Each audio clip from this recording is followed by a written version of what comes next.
So, the Series 14 Season 1 finale, Empire of Death. This is not an easy one to review. I'm going to go ahead and show y'all my first thoughts. I did do a full reaction to this that's up on my Patreon, available at the $5 tier and up.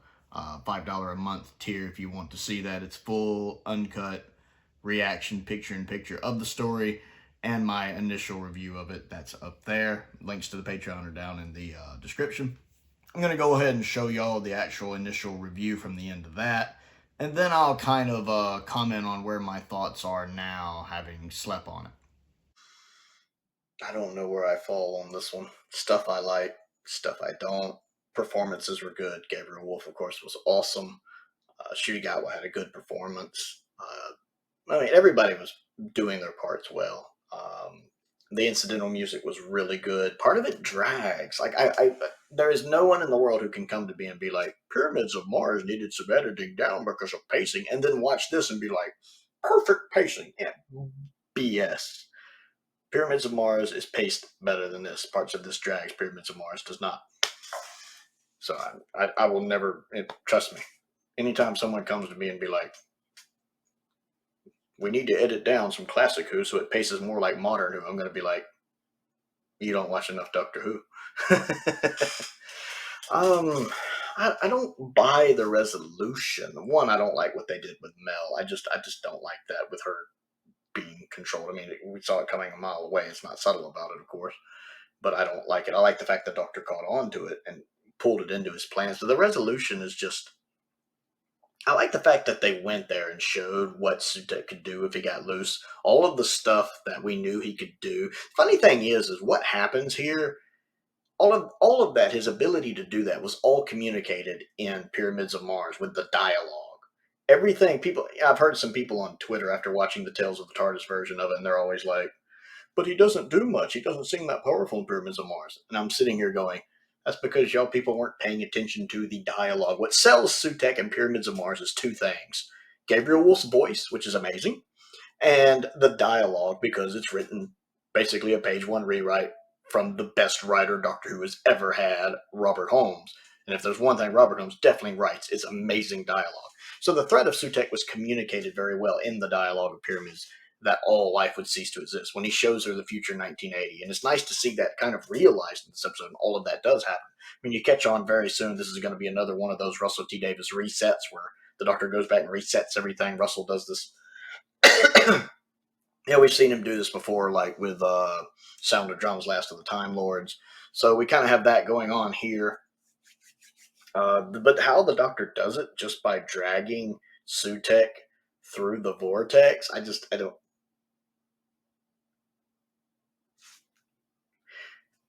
It's like, hey, okay, Doctor Who logic. Wibbly wobbly, timey wimey. I don't quite buy that. You know, just with the leash. I mean, the leash and him being kind of a dog, not really a dog, a jackal, but they think he's a dog, whatever. And using a leash, it's a little camp. The next person, someone's like, but classic Doctor Who is camp. I'm going to be like, I mean, it's a bit camp, but sure, why not? I don't know. I mean, it's interesting. I think it takes away from Pyramids a little bit to know that Sutek was there that long. I don't really like that. I would have been fine if Sutek had came in like around Wild Blue Yonder when Donna messed up with the coffee. But to believe Sutek had been there that long, I don't buy it. Because it seemed to me like Sutek was trapped in a time corridor, not the time vortex. And the time corridor doesn't even look like the time vortex, ever. The original effect never looked like the time vortex. Like, ever. Even though I get they're retconning it to look like it does in the new Tales of the TARDIS special edition, and to make it look like he was in the time vortex. He wasn't. He was in the time corridor. Those are two different things. We kind of see that in what was it? Time Lash. But then again, the updated version of Time Lash makes it look more like the time vortex than it does the time corridor. So I feel like Russell T Davies is getting confused. So if he trapped the time corridor, if Tom Baker extended the other end of the corridor like a long hallway, which is what I always thought of it as, then it should have worked to get rid of Sutek. But instead, they retconned it into being the time vortex, which can go anywhere. And then at some point, the TARDIS was swiveling around, and Sutek, who immediately, when it first gets on there, switches from looking like human to God. But he must not have got on right after Pyramids. That doesn't make sense, because he wouldn't have changed forms so fast. So I don't know if I buy that either. I don't know. Just some of this really doesn't make sense to me. And also, did he really destroy Sutek or just his body? Because that's kind of the way he disintegrated. Looked kind of the way Sutek disintegrated in Pyramids, with his body fading away, but his will surviving. Kind of like Omega. See, I could buy that. Sutek's body was destroyed, but his will survived. He had to slowly rebuild himself. Kind of like how Omega's will is how he survived, even though his body was destroyed. So, maybe they're doing that here too. Sutek's body was destroyed, and his will survived, and we may see him again in the future. I mean, the special effects look really good. I enjoyed those well enough. I don't know. I still don't know what's up with Mrs. Flood, unless she's supposed to be Romana. Why would Romana be evil? Because I can't remember what she said to the pearly gates, but it sounded like she wasn't overly religious. Clever boy. I don't really get the clever boy thing. I don't know why she would call him clever boy Romana when Romana's so much younger than the Doctor. But her outfit that she was wearing kind of reminded me of the one Romana 1 wears. I think at some point. Maybe it's in Rebus Operation. So, I mean, clever boy kind of sounded like an older version of Clara. But his story ends in absolute terror. There's a cliffhanger I didn't need. But the ending is kind of stretched out with Ruby and her mom. I'm glad she found her. I don't know if I like the resolution that her mom's just an ordinary person. It's such a misdirect, and it's a bit let down. I don't know. It's just the buildup was so big for this that it feels like it was resolved too easily. The fact Sutek came this close to succeeding just because of I don't know. It feels like it's more spectacle than it is substance. More style over substance. It feels like it's supposed to be, hey, we got Disney money. Here's a big spectacle, but the actual substance isn't there. Like Pyramids of Mars is a better story. Like the actual story, the plot, the dialogue is better. It just is. There's no debating this with me, in my opinion. That just hands down, objectively is. It makes more sense. Whereas this seems like they wanted to show off the effects. I'm not saying the story is necessarily bad here. I feel like you're having to stretch a lot here, and I feel like the ending of Pyramids makes way more sense, and it's more scaled down to how the Doctor would handle things, whereas it's a bit over the top here. Yeah, it's like seeing the Fonzie skiing, jumping a shark. I don't know. I'm gonna have to think on this one. This one is going to have to. It's like I probably need a second rewatch, but unlike Legend of Ruby Sunday, which I watched twice, I don't really want to go back and rewatch it. It's too much going on. And I mean, I'm glad they did the reset, and I'm glad Susan Twist survived. That's great. I don't buy that Sutek had been with the TARDIS all that time. I just don't. I don't like it being retcon where Sutek was in a time corridor to him being in the time vortex. I just don't like that. That seems like too big of a mistake for the Doctor to make. And don't get me wrong, it doesn't mean what Tom did in Pyramids of Mars failed. Tom actually did save everything, because we saw the alternate 1980 where if Tom hadn't stopped Sutek in Pyramid, I mean, he literally takes Sarah Jane to the alternate 1980, and shows her what would have happened if he hadn't intervened and stopped Sutek. So Pyramids of Mars still stands tall on its own. Tom still stopped Sutek there and saved the Earth and the galaxy right there, because he prevented that alternate future. So it doesn't take away from the ending of Pyramids. It doesn't. Tom still saved the day. I did like the little bit of footage we got from Pyramids of Mars in the episode on the screen. That was cool. I would have liked to have seen a little more of that, honestly. I would have liked for him to have told Ruby that was him. I was a little annoyed when he's just like, they traveled in the TARDIS. That's like, seriously? You've already told her about regeneration. I would have loved for him to have just said that was me long ago. So I was a little disappointed they didn't do that. Just a mixed bag. I'm gonna have to think on this one, and then do a proper review on it. So let me know what you think of it down in the comments below. And my thoughts just get worse and worse on this one. There are a few things I like about the episode. Shoutout was putting in a great performance. Millie Gibson is putting in a great performance. So we have some good performances from the main two cast. They're both good actors, and they're both playing their parts well. I don't always agree about how the 15th Doctor is characterized and how he's written. But Shooty's always performing him really, really well. He's a good actor. And Millie is really good, especially with those like more domestic scenes, with the family scenes. She just, every little facial expression she does is very, very good. I think Bonnie Langford is doing good as Mel. I loved the scene when she noticed Six's coat and she had a little, sentimental moment holding his coat sleeve. That was nice. And then later when she's resting her head on Seven's vest, I did enjoy those. They didn't have to include those, and they did. So I liked those. The special effects look really good. Obviously, a lot of budget went into this. The effects look good. I don't really care for the Sutekh redesign, but it looks really good. Gabriel Wolf is back. I do love that. That's one of the highlights of the episode for me. I absolutely adore Gabriel Wolf and his voice work. At 91 years old, he still has this cool, creepy-sounding voice. Of course, he played Sutekh in Pyramids of Mars in 1975, and he also voiced the Beast in the Impossible Planet and the Satan Pit. And he's really good here. One of the things I like about the episode. Again, I like the effects when you see like the sand covering everything when Mel and the Doctor are escaping. That looks good. The Earth being covered, the other planets being covered. It kind of falls apart other than that for me. I don't know if I like them bringing Sutekh back, other than bringing Gabriel Wolf back, which I absolutely love. I thought his story had been summed up really well in Pyramids of Mars, and it was a great ending for him, basically defeated by his own hubris and arrogance, that Tom was able to outsmart him. And I definitely don't think these two episodes, because Legend of Ruby Sunday, while having a really good last 5 to 10 minutes or so, really is mostly about the build-up for Empire of Death. I don't feel like Empire of Death delivers on this. Now, this is not unusual in modern Doctor Who for a second part of a two-parter not to live up to the first part, because that happens quite a bit, actually. Sometimes the second part does live up to the first part, but many times it doesn't. This has a lot of Series 3 vibes with Sound of Drums and Last of the Time Lords to me. I knew there was going to be a reset button. I knew, just from the trailers, when I saw the Earth covered and the sand hitting everything in the trailers, and then the other planets being turned into dust, I figured then, okay, it's probably going to be a reset button like the Series 3 finale, or Big Bang or something like that.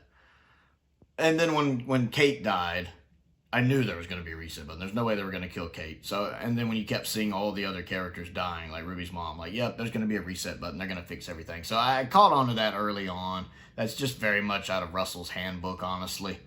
And modern Doctor Who's handbook, to be fair. I saw that coming a mile away. I don't understand how Sutekh latched on to the TARDIS. And I think this is Russell T. Davies simply making one big mistake, in that he is mixing the time corridor that Sutekh uses in Pyramids of Mars up with the time vortex. They're not the same thing. I'm pretty sure this is established pretty well in Pyramids from my view. One, the original effect from Pyramids of Mars, not the updated. The original one looks nothing like the time vortex with the little lights going on. I've always thought of it as a corridor. Basically a long hallway with a door on one end, a door on the other, and the rest is just solid wall.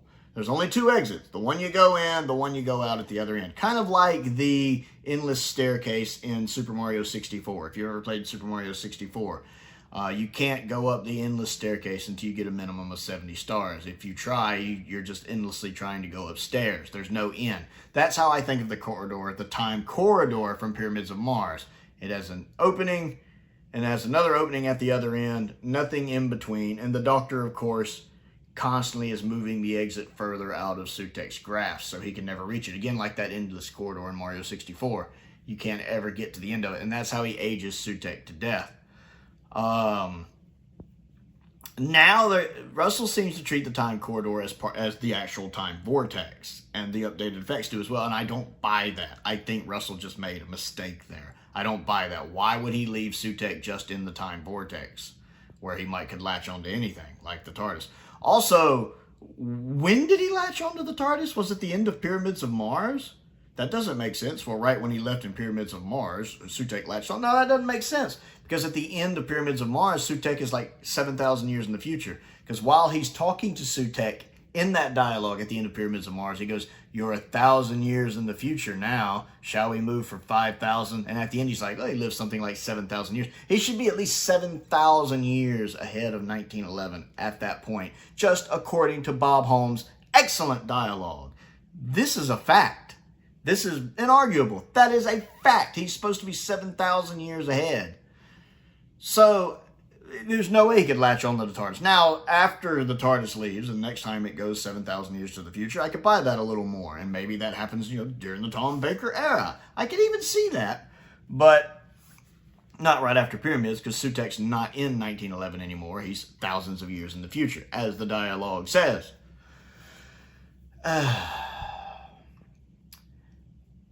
I don't like the resolution.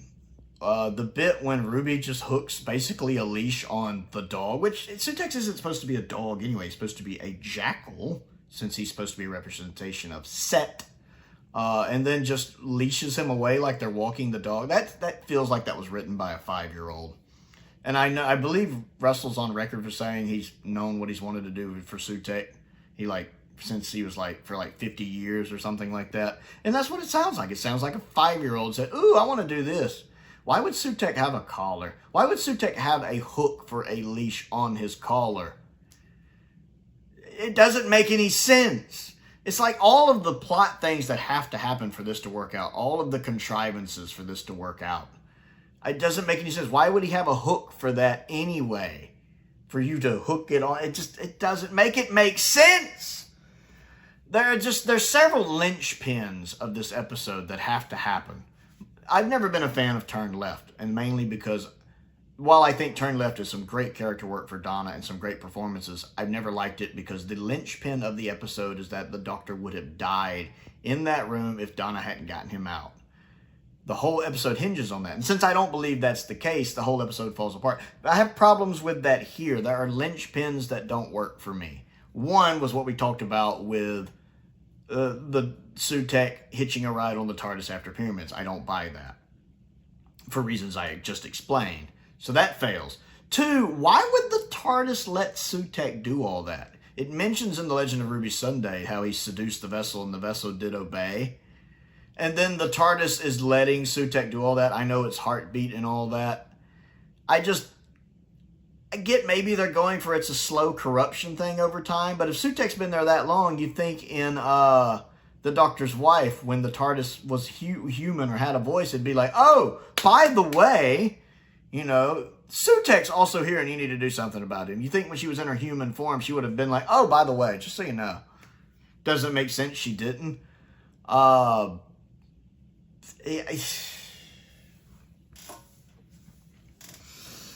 I'm not buying the TARDIS just letting Sutekh do this. And then suddenly, just because he blows a whistle, the TARDIS is like, no, you know what? No.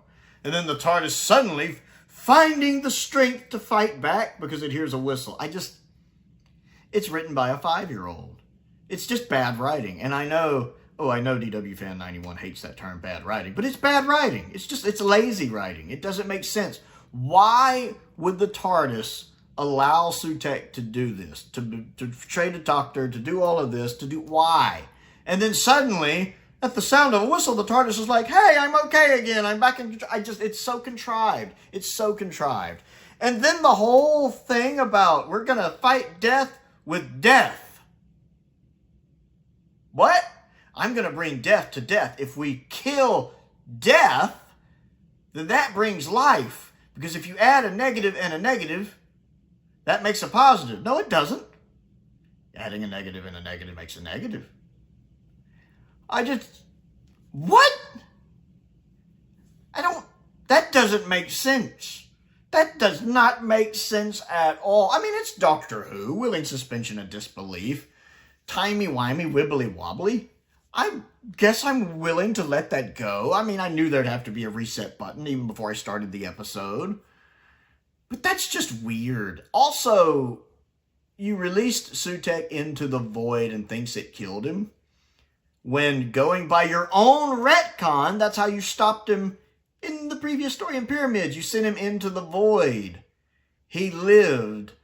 How do we know he didn't die here? Matter of fact, his body disintegrating looked a lot like his body disintegrating in Pyramids. Maybe his body disintegrated, but his spirit lived on, which is, I have my own fanfic that I've always written in my head about how Sutek survived, much like how Omega lived, just through his strength of will, that Sutek's body was destroyed, but his spirit evolved, and that someone sometime accidentally unlocked the time corridor and let him out and he possessed somebody. I have my own little fanfiction about that. And to be honest, it's a way better story than what we got here. At least in concept. Yeah, I don't buy so much of it. The whole Mel thing with the Sutek just being able to possess her because every living thing has dead cells like fingernails, and I don't buy that. If that's the case, why didn't you possess the Doctor? Why didn't you possess Ruby? I don't understand. Now, if they had written that where maybe she'd gotten a little bit of dust on her, just a few flecks like on her arm as she was driving, and because of those few flecks he was able to control her and slowly take her over, that I would buy. That makes more sense to me. Just a few grains, like you'd seen them kind of on her arm, that I could buy. But just, I can possess any living thing, anywhere and any time. Not buying it. Good performance from Bonnie Langford, but not buying it. And I wonder how much she liked wearing the Harbinger-like makeup. I am curious about that. I mean, it was nice to see everybody okay at the end. I'm glad Kate was okay. I'm glad Ruby's mom was okay. Oh, Ruby's mom. What a letdown that was. I get that they weren't going to bring back Susan. I get that they wanted to make it something nobody would predict, but it just feels so anticlimactic, which this episode in general feels anticlimactic, but it just feels so anticlimactic. It doesn't explain why Ruby can make it snow. The explanation of because she's not special and we made her special, that makes her special. I don't buy that. I get the meta message there that we as the fans built her up and made her special, so she became special. I get it. I'm not impressed. It doesn't do much for me. It's nice at the end to see, Ruby's adopted mom and her biological mom getting on. That's cool. I like that, and I always like Cherry Sunday. I always do. The bit with Mrs. Flood at the end, okay. I mean, the actress who plays Mrs. Flood's great. Okay. In the Romana 1 outfit, I caught that. But I also caught that she was wearing a Clara outfit in The Legend of Ruby Sunday. It's very purposely having her dress up as previous companions. She's dressed up like Clara and saying clever boy. She's dressed up like Romana at the end here. It's doing a good job of keeping a mystery up with her, and his story ends in terror. Okay, interesting way to end. I kind of wish we'd gotten a preview for the Christmas special, but it is what it is. Oh, I feel like when I walked out of the theater for Last Jedi, which was just polarized, because I hate The Last Jedi, but that's more something I settled into later. I just left The Last Jedi just polarized, okay, that was a thing. It's kind of how I am here. I don't think I'll ever hate this like I do Last Jedi, but I do find it, I've heard several people saying deflated, and deflated is a good way to sum it up, actually. That's a really good word, deflated. I don't know. It's like I didn't get what I want out of this story, and it disappointed me, especially coming as kind of a sequel to one of the greatest Doctor Who stories of all time. And Pyramids of Mars is I think, arguably one of the top 10 best Doctor Who stories ever. It's paced well. It's written well. Robert Holmes just writes dialogue so well. He's probably the best writer the show has ever had. He writes dialogue so well. And this was pretty much a page 1 rewrite by him. Tom Baker is amazing as the Doctor. Elizabeth Sladen is amazing as Sarah, and Gabriel Wolf's amazing as Sutek. Michael Sheard is great. The guy playing Professor Carbon is great. It's got a good cast. It's a small cast, but it's a good cast. This, unlike Pyramids, feels more like style over substance. It's like it's an excuse to show off the Disney money. And the effects look great. I mean, obviously it had a budget. It looks fantastic. I can't knock that, although I think Pyramids pulls off its effects well. For its 70s Doctor Who budget, I think it executes the story very well. But this just feels like style over substance. Like, they put more care into how it looked than the actual story. The story just has so many plot holes and things that don't make sense. And just things I don't buy personally. That it just leaves me disappointed in the end. Utterly disappointed. I feel like...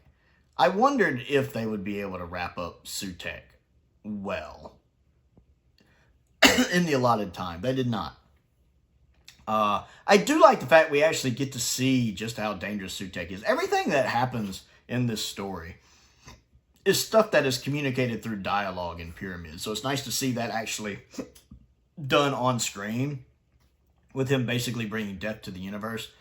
Because I've heard some people down on Twitter and stuff after seeing the Tales of the TARDIS version of Pyramids, and they're like, well, I don't understand why he's such a major threat. He doesn't really get to do a lot. And the threat, they don't understand. The threat of how dangerous Sutekh is, even in Pyramids, is executed actually very well. And it's done in two ways. There are two things that make Sutekh very effective in Pyramids of Mars. One is Gabriel Wolf, especially his voice. He sells Sutekh. That cool, whispery voice is just amazing. That sells Sutekh so well. Two is the written dialogue. It is communicated through dialogue how deadly Sutekh is, with the Fourth Doctor explaining how he's so much more powerful even than the Time Lords, how it took the combined might of Horus and all of the other Osirans together, like over 700 of them, just to imprison him. To how deadly he is, and the fact that, you know, everything will die, and Tom is so focused in that one scene when Sarah's like, 4 people have died, and he's like, 5 if you include the professor himself. I know, but I have to deal with the death of billions, you know, right now. That he's so preoccupied having to solve the Sutekh problem because he realizes how deadly he is. Even potentially sacrificing himself at the end of episode 3 to distract Sutekh long enough that the war missile will be destroyed. He literally knows he's gambling with his life, but he does it anyway because that's just what the Fourth Doctor does. He has no qualms sacrificing himself for the greater good. There were several times in this episode in my reaction for the Empire of Death where when Shooty was, I don't know what to do, or he's yelling into the void. I'm like, if Tom was here right now, he wouldn't be doing that. He would be thinking about what he could do. You'd see the gears turning in his head like he does in a lot of his stories. You know, we need 4 here right now. Or you would have seen the gears. He would have been working on solving the problem like he did in Pyramids. Whereas he does do that, though. 15 does do that to his credit. He figures it out, like when he realizes Mel's hands are too cold. That's really cool when he catches onto that. And he does end up setting up a trap. It's such a childish trap, but he does plan because he's the Doctor. He thinks things through. He can think 27 moves ahead in a chess game. And I did like that we got that from him, even if the resolution, again, is so silly. We put a dog on a leash. He's not a dog. He's a jackal. Just... written by children. Ultimately, it's disappointing. And I don't ever want to hear anything about Pyramids having pacing issues when this episode had so many pacing issues. It just drags. Like, I get it's, 55 minutes? But there are just scenes or moments that are drug out, like when they're trying to do the scan in 2046, and it's taking forever to do the scan. And I'm like, you could have cut out about 30 seconds here. The bit with Ruby going to see her mom, you could have trimmed 30. There's just little moments, little scenes where the camera shots holds a little too long, and I'm sitting there going... The conversation between Ruby and the Doctor at the end, I'm like... We haven't had enough time with them together in this way too short of a season for this moment to work as effectively for me. It's like I'm getting some of the feels for it, and a lot of that's Murray Gold's music. Murray Gold's music is fantastic, by the way. Murray Gold's music is fantastic. One of the highlights of the episode for sure. And again, the performances are great. Shuckle, Millie Gibson, great performances. Great, they're selling it. But the scenes just kind of drag on. Pyramids of Mars is paced better than this. This is paced more like the Web Planet. That's the kind of pacing I'm getting here. Web Planet pacing, where I'm like, this should have been 4 episodes. You should have trimmed this down some. Pyramids of Mars is paced excellently, even in the original version. It never drags. The pacing for Empire of Death drags more than Pyramids does. Drags more than a lot of stories do. Like, I can watch Inferno which is 7 parts, and it never drags. It's perfectly paced. The War Games doesn't drag for me at 10 parts. This, at 55 minutes, drags. So I don't want to hear any pacing issues about classic Doctor Who from people when I have this that I'm sitting here going, I'm going to fall asleep. You know, like, I kept thinking maybe I should do a rewatch of it, you know, before I do my review. See if my thoughts change. I don't want to rewatch it. I just don't. I would get so bored. I just have not had the urge to rewatch it. Like Legend of Ruby Sunday, I at least watched twice because I did find it intriguing. But this one, it drags a little too much, and I just disappointed. It's disappointing. It's very disappointing. It's a very big letdown, and because of the resolutions here, like, oh, she was pointing to the sign. Why does the memory of that keep changing if all she's doing is pointing to the sign?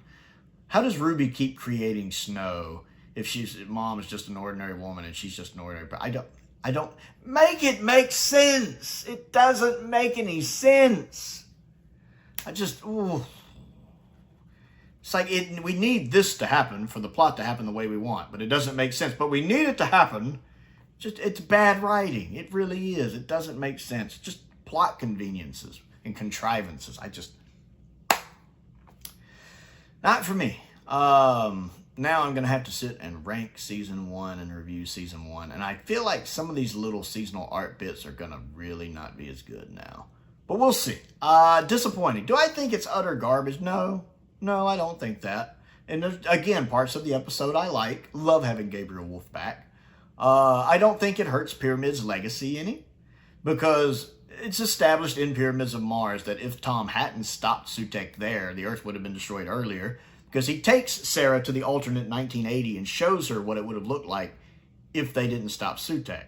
And it would have been destroyed. And the whole galaxy would have been like what we saw in Empire of Death. That would have been probably everything. So Tom going back and stopping Pyramids prevented that. So it doesn't hurt what he did in Pyramids. He still saved the day. It doesn't affect its legacy, in my opinion. But this story certainly doesn't, Empire of Death certainly doesn't measure up to Pyramids in any shape, form, or fashion. It just doesn't. So that's my thoughts on Empire of Death. Just disappointing and uninteresting and meh. Best way to sum it up. What do you think of it, though? Comment down below and let me know, and let's talk about it. Don't forget to click the like and the subscribe button. I also have a Patreon if you would like to see my full unedited picture-in-picture reaction to that, and the rest of the season as well. That is available for the $5 a month tier and up. Plus they get early access to all sorts of stuff. They get to vote in polls for things I review, if that's something that interests you. I also want to give a shout out to some of my top tier patrons, Stephen Crane, Colin Coney, and Finn Perkins. I appreciate their support, as I do the support of all of my patrons. It's very much appreciated. It's been a lot of fun watching the Patreon grow, so I really appreciate everybody. I also have a P.O. box if there's anything you'd like to send me to look at and review. I do have a birthday coming up at the beginning of July if anybody wants to send anything. I have a link to my Amazon wish list down there and a link to my Amazon UK wish list down there as well. Most importantly, thank you for watching.